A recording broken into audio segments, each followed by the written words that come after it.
सासु ससुर सन मोरे होते, विनय कर विपरिपाय। मोर सोचो जन करिय कछु, मैं बन सुखी शोभाय। अतः सास और ससुर के पांव पड़कर मेरी ओर से विनती कीजिएगा कि वे मेरा कुछ भी सोच न करें, मैं वन में स्वभाव से ही सुखी हूँ। प्राणनाथ प्रिय देवर साथा, वीर धुरी न धरे धनु भाथा। नहीं मग श्रम भ्रम दुख मन मोरे, मोह लगे सोचो करे अजन भोरे। सुन सो मंत्रो सिय शीतल बानी, भयो बिकल जनो पन मन हानि। नयन सूझ नहीं सुनाए न काना, नयन सूझ नहीं सुनाए न काना।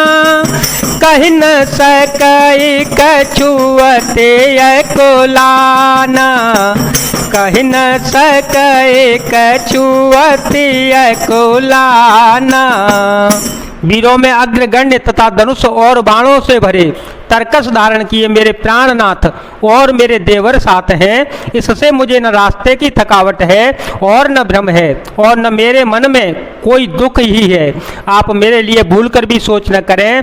सुमंत्र सीता जी की शीतल वाणी सुनकर ऐसे व्याकुल हो गए जैसे सांप मणि के खो जाने पर नेत्रों से कुछ सूझता नहीं, कानों से सुनाई नहीं देता। वे बहुत व्याकुल हो गए, कुछ कह नहीं सकते थे। राम प्रबोधु की न बहु भांति, तदपि होते नहीं शीतल छाते। जतन अनेक साथ हित कीने, उचित उतर रघुनंदन दीने।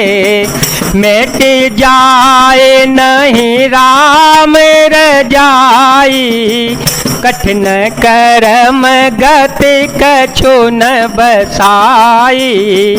राम लखन सिय पद सिरुनाई, राम लखन सिय पद सिरुनाई। फिरे बने कजिमि मोर गवाई, फिरे बने कजिमि मोर गवाई। प्रभु श्री रामचंद्र जी ने उनका बहुत प्रकार से समाधान किया तो भी उनकी छाती ठंडी न हुई। साथ चलने के लिए मंत्री ने अनेकों यत्न किए, युक्तियां पेश की, पर रघुनंदन श्री राम जी उन सब युक्तियों का यथोचित उत्तर देते गए। श्री राम जी की आज्ञा मैटी नहीं जा सकती, कर्म की गति कठिन है, उस पर कुछ भी बस नहीं चलता। श्री राम लक्ष्मण और सीता जी के चरणों में सिर नवाकर सुमंत्र इस तरह लौटे जैसे कोई व्यापारी अपना मूलधन पूंजी गवाकर लौट जाए। रथुहा के ओहाय राम तन, हेरी हेरे नाहे। देखे निषाद बेसाद बस, धुन ही शीस पछताहे।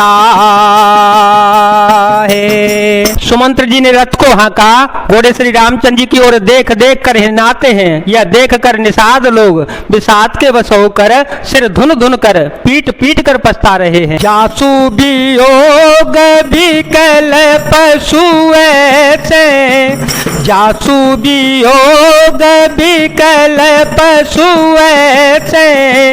प्रजा मातो पितु जिय हैं कैसे, बरबस राम सुमंत्रु पठाए, बरबस राम सुमंत्रु पठाए। सुरसरी तीर या पुतव आए, मांगी नावन के वटुआना, कहीं तुम्हार मरम में जाना। चरण कमल रज कहूँ सब कही, मानुष करनी मोरे कछुआई। जिनके वियोग में पशु इस प्रकार व्याकुल है, उनके वियोग में प्रजा, माता और पिता कैसे जीते रहेंगे। श्री रामचंद्र जी ने जबरदस्ती सुमंत्र को घर लौटाया। तब आप गंगा जी के तीर पर आए। श्री राम ने केवट से नाम मांगी, पर वह लाता नहीं है। वह कहने लगा, मैंने तुम्हारा मर्म भेद जान लिया।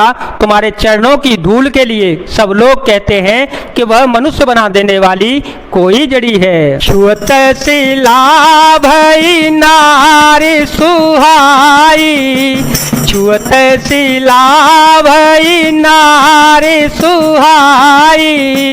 पाहन तेन काठ कठिनाई, तरनियो मुनि घरनी होई जाई। तरनियो मुनि घरनी होई जाई। बाट पर मोरे नाव उड़ाई।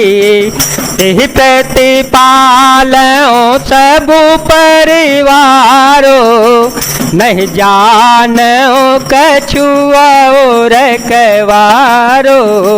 जो प्रभु पार अवश्य गाच हो, मोहि पद पदोम पखारन कहो। जिसके छूते ही पत्थर की शिला सुंदर स्त्री हो गई। मेरी नाव तो काठ की है, काठ पत्थर से कठोर तो होता नहीं है। मेरी नाव भी मुनि की स्त्री हो जाएगी और इस प्रकार मेरी नाव उड़ जाएगी। मैं लुट जाऊंगा अथवा रास्ता रुक जाएगा, जिससे आप पार न हो सकेंगे और मेरी रोजी मारी जाएगी। मेरी कमाने खाने की राह भी मारी जाएगी। मैं तो इसी नाव से सारे परिवार का पालन पोषण करता हूँ, दूसरा कोई धंधा नहीं जानता। हे प्रभु, यदि तुम अवश्य ही पार जाना चाहते हो तो मुझे पहले अपने चरण कमल पखारने दो, धो लेने दो और कह दो। पद कमल धोई चढ़ाए, नावन नाथ उतराए।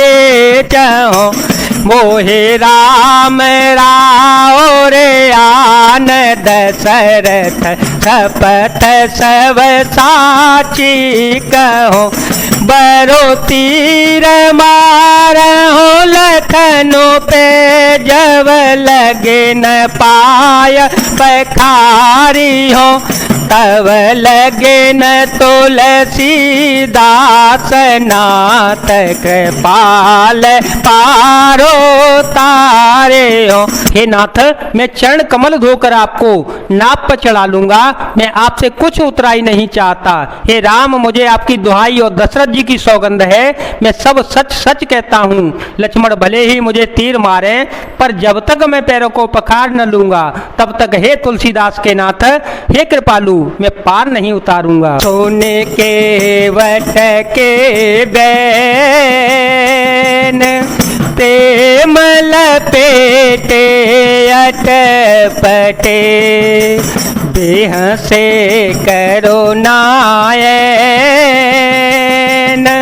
चितई जान की लखन तन।